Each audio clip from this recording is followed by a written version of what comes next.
je suis tombée dans ce monde de l'open source il y a peu.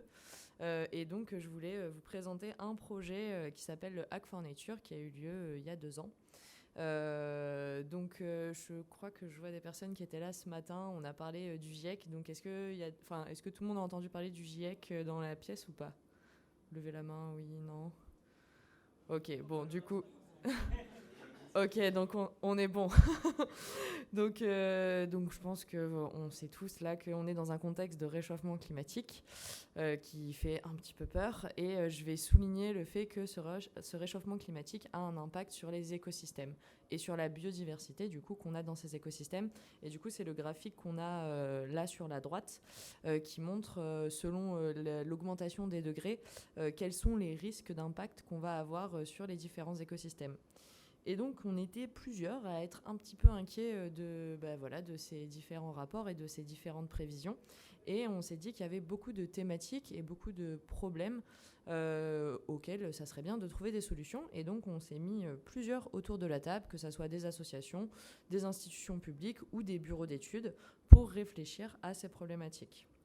Du coup, avant de vous présenter vraiment le Hack for Nature en particulier, je vais vous présenter les 2 structures que je représente et qui ont participé énormément au Hack for Nature. Donc la première que je représente, c'est Natural Solutions, l'entreprise dans laquelle je travaille, qui est une entreprise d'informatique qui a pour raison d'être de mettre le meilleur de la technologie au service des acteurs de la biodiversité. Pour ça, on a 3 métiers principaux. D'abord, le conseil. On va conseiller les acteurs de l'environnement et de la biodiversité autour de ce qui est données naturalistes et environnementales. Ensuite, on fait des développements d'applications web et mobiles sur mesure. Et depuis plusieurs années, on participe aussi à des projets open source et on essaye d'initier des projets open source pour mutualiser les développements autour de ces sujets d'environnement et de biodiversité. Et la deuxième structure que je représente, c'est une association marseillaise qui s'appelle le Donut Infolab, qui essaye de faire en sorte que la donnée, ça ne soit pas qu'une affaire d'experts. Et donc pour ça, il y a différentes actions de médiation qui sont faites à Marseille pour sensibiliser la population à différents sujets de données. Il y a des formations et il y a des temps d'intelligence collective. Et donc c'est dans ce cadre de temps d'intelligence collective qu'on a eu un petit peu l'émergence du Hack for Nature. Donc l'objectif du Hack for Nature, c'était vraiment de faire émerger des solutions concrètes, que ça soit high-tech ou low-tech, pour répondre à des problèmes autour de la biodiversité. Donc que ça soit des problèmes de communication, des problèmes d'acquisition de données ou des problèmes de gestion de données. On avait une philosophie assez forte autour de l'open data, autour de l'open source, donc que ça soit sur le début des projets sur la partie bibliographie, essayer de voir qu'est-ce qui était existant déjà en open source et qu'est-ce qu'il y avait comme données open data. Et puis surtout sur les projets qui étaient réalisés, le but était que tout soit disponible ensuite en open source et en open data. À la base, comme un hackathon entre guillemets normal, ça devait avoir lieu lors d'une journée, donc lors du Congrès mondial de la nature qui a été reporté à cause du Covid. Et donc on s'est dit que nous, on n'avait pas du tout envie de reporter le Hack for Nature parce que c'était des sujets qui étaient très importants. Et on s'est dit qu'on allait changer un petit peu le modèle et on a décidé de mettre en avant un challenge tous les mois et de laisser des équipes se composer pendant 1 an autour de ces différents challenges et donc pouvoir s'auto-gérer, avoir leur propre méthodologie de travail autour de ces projets. Et donc, voici les projets qui ont été proposés durant cette session d'1 an de Hack for Nature. Donc, on avait 4 thématiques principales, thématique de la nuit, thématique de la ville, de l'agriculture et de la mer. Je vais vous présenter après 3 projets principaux, mais avant de vous présenter les 3 projets, je m'attarde un petit peu sur la méthodologie qu'on a appliquée durant les challenges. Donc, mine de rien, à la fin de cette année où tout le monde a beaucoup travaillé, on a eu une remise des prix et un jury qui, à l'aide d'une grille d'évaluation, a pu du coup évaluer les différents projets qui ont été proposés. Et donc, la remise des prix a eu lieu pendant le Congrès mondial de la nature, quand même. On le retrouve. Et niveau organisation, donc, le Donut Infolab a mis en place un Slack et un Jitsi pour que les équipes puissent communiquer. Et pour partager les données, il y avait un slide qui était mis en place pour que chaque équipe puisse contribuer. Et forcément, une partie aussi sur GitHub ou sur GitLab selon les préférences des équipes. Donc là, les 3 projets sur lesquels je vais m'attarder, c'est Bugtrap, Nocturnal Bird Migration et Detectree.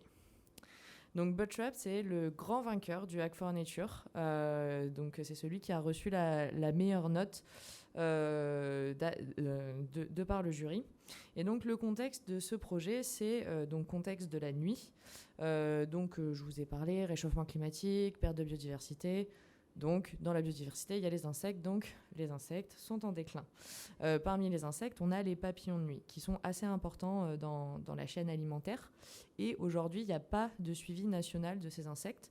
Et donc, c'était un petit peu l'idée de voir comment on pourrait mieux suivre les insectes, surtout la nuit, et donc surtout les papillons de nuit, pour ensuite mieux les protéger. Et donc, c'est l'association Noé qui a beaucoup porté ce challenge et qui était arrivée avec l'idée d'un prototype low-tech qu'on pourrait installer pendant la nuit, un peu n'importe où, avec un téléphone, donc une bâche, une lumière qui permet d'attirer les insectes et un téléphone qui prend des photos. Au début, les photos, elles étaient prises par un utilisateur. Donc, c'était une nuit d'observation assez sympathique. Et pendant le challenge, il y a ce prototype un peu low-tech qui a été construit par différentes personnes, qui a été testé sur le terrain. Et il y a aussi un protocole expérimental qui a été mis en place pour pouvoir faire plusieurs suivis dans la nuit. Et donc, différentes expérimentations qui ont été réalisées en Île-de-France. Et donc, à la suite du challenge, vu qu'ils ont été grands gagnants, il y a pas mal de financements qui ont abouti. Et donc, aujourd'hui, il y a aussi une application web et mobile qui permet en fait d'automatiser l'acquisition des images durant la nuit. Il y a aussi toute une partie de traitement de l'image qui a été automatisée pour bien reconnaître les papillons. Au début, forcément, ça a été des experts. Durant le challenge, ça a été des experts. Et donc, après le challenge, il y a pu avoir un travail un peu d'intelligence artificielle faite sur les images. Et donc, aujourd'hui, il y a pas mal d'expérimentations qui sont encore en cours. Donc, le projet ne s'appelle plus Bugtrap, mais l'Épinoc. Et donc, il y a des expérimentations hors Île-de-France. Et il y a quelques temps, il y a 2 semaines, je crois, on a fait un atelier de sciences participatives à Marseille, dans un parc, avec la bâche et la lumière et l'application. Donc le deuxième projet, c'est NBM, donc Nocturnal Bird Migration. Donc ça parle des oiseaux comme le titre l'indique. Et donc quelque chose qui est assez connu, c'est la migration des oiseaux, mais de jour. Et en fait, les oiseaux migrent aussi de nuit. Et ça, c'est un phénomène qui est beaucoup moins bien connu, qui a lieu 2 fois par an. Et forcément, vu qu'on est de nuit, il y a différentes problématiques qui se posent. Une problématique de rester éveillé toute la nuit, comme avec les papillons. Et puis, vu que les oiseaux sont en mouvement, c'est très compliqué de les identifier. Donc, le but, c'était de réfléchir à comment on pouvait suivre et identifier ces oiseaux de nuit. Et donc, forcément, très vite, on a pensé aux méthodes acoustiques. Et donc, durant le challenge, il y a pas mal de personnes différentes qui se sont rassemblées. Et pour moi, je trouve que c'est un des challenges les plus réussis à ce niveau-là, sur la diversité, entre guillemets, des personnes qui se sont rencontrées. Parce qu'on a vraiment eu un gros groupe d'ornithologues, donc vraiment scientifiques, qui avaient plein d'enregistrements à disposition et qui avaient envie, du coup, de produire d'autres enregistrements durant la nuit pour étudier cette migration. On a eu toute une partie de personnes qui faisaient de la bioacoustique et de l'IA, qui ont pu travailler sur ces enregistrements avec les experts qui ont annoté les enregistrements pour travailler sur un algorithme qui allait pouvoir analyser les enregistrements, et toute une équipe aussi de développement qui a fait en fait une plateforme web qui permettait d'échanger les différents fichiers entre la partie ornithologue et la partie bioacousticien IA. Et donc ça, c'est ce qui a été produit pendant le challenge. Et donc aujourd'hui, il y a cette plateforme web qui continue encore à être utilisée, et les personnes qui ont participé au challenge ont eu envie de monter une association pour que le projet puisse continuer à vivre dans le temps. Et donc le dernier projet que je vais vous présenter, c'est Detectree, qui est un projet sur lequel j'ai travaillé. Alors là, on est sur le contexte de la ville, donc on sort du contexte de la nuit. Je pense que vous avez eu tous chaud cet été, et je pense que vous avez tous un petit peu entendu parler d'îlots de fraîcheur, d'îlots de chaleur. et comme quoi planter des arbres, ça peut être cool parce que ça fait de l'ombre, etc. Et du coup, il fait moins chaud en ville. Donc ça, c'est un petit peu le constat. Mais le problème, c'est que dans les collectivités, aujourd'hui, l'inventaire, c'est quelque chose qui est assez compliqué pour eux parce que ils n'ont pas forcément tous les moyens. Et beaucoup de collectivités font encore les inventaires de leurs arbres sur papier ou sur Excel. Donc c'est très difficile pour eux d'acquérir de la donnée et d'avoir des connaissances sur leurs arbres, alors qu'à côté, les élus et les citoyens et citoyennes font vraiment pression pour qu'il y ait plus d'arbres en ville. Et donc on s'est dit qu'il y avait peut-être quelque chose à faire avec la technologie pour réussir à automatiser ou du moins semi-automatiser les inventaires des arbres et mieux connaître les arbres sur l'espace public et sur l'espace privé aussi. Donc nous, on partait d'un petit peu plus de zéro comparé aux autres challenges que j'ai présentés. Donc il y a eu une très très grosse phase de bibliographie et d'état de l'art pour essayer de voir qu'est-ce qui était déjà fait, qu'est-ce qui était possible. Et donc on a vu différents algorithmes qui existaient, on a pu les tester et on a choisi de travailler avec Deep Forest. Et donc la plupart de ces algorithmes avaient été plutôt entraînés sur le milieu de la forêt, qui est quand même assez différent de la ville. Donc le but, ça a été de voir est-ce qu'on peut passer du milieu forêt au milieu ville. On a eu quand même des très bons résultats et vu que la participation citoyenne, c'est quelque chose qui nous tient assez à cœur, on s'est dit que ça serait intéressant que la partie fine-tuning et donc amélioration de l'algo soit fait par des citoyens et citoyennes. Donc c'est ce qu'on a essayé de faire. Alors ça n'a pas très bien marché, on a eu beaucoup de participation, mais ça n'a pas du tout amélioré les performances de l'algorithme.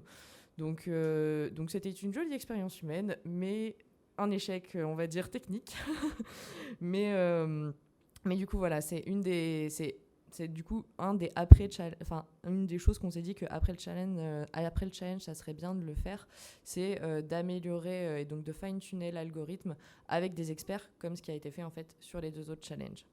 Et donc, grâce à ce qui a été produit pendant le Hack for Nature, ça nous a permis, là récemment, de candidater à l'appel à projet de l'IGN Fab sur le LIDAR pour essayer d'aller plus loin et pas juste avoir, grâce à une orthophoto, la position de l'arbre, mais essayer d'avoir quelques informations aussi sur la forme du houppier, par exemple, qui est une des données assez importantes pour les personnes qui sont sur le terrain. Et donc, en plus de cette partie inventaire, nous, on s'est dit que ça serait bien d'apporter aussi des outils de gestion, parce qu'une fois qu'on connaît, c'est bien de pouvoir gérer. Et donc, il y a une application web et mobile qui est en train là d'être développée en open source pour pouvoir aider en fait à gérer mieux les arbres en ville.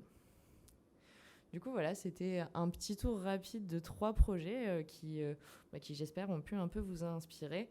Je me suis permis, du coup, de mettre le lien des GitLab de ces différents projets. Donc, on a NBM, donc Nocturnal Bug Mitigation. Pour Ecoteka, on a 2 adresses, celle vraiment sur la partie inventaire et celle sur la partie gestion. Et donc, Bugtrap, qui aujourd'hui s'appelle l'Epinoc et qui est continué par l'association Noé. Donc merci de m'avoir écouté et j'espère que ça vous a donné un peu envie de collaborer et peut-être d'utiliser l'open source dans ce contexte de réchauffement climatique et dans ce contexte où il va falloir faire des choses pour l'environnement. Et nous, ça fait un moment qu'on réfléchit à faire un Hack for Nature V2, donc si c'est quelque chose qui vous intéresse, n'hésitez pas à me contacter ou à contacter Natural Solutions. Merci.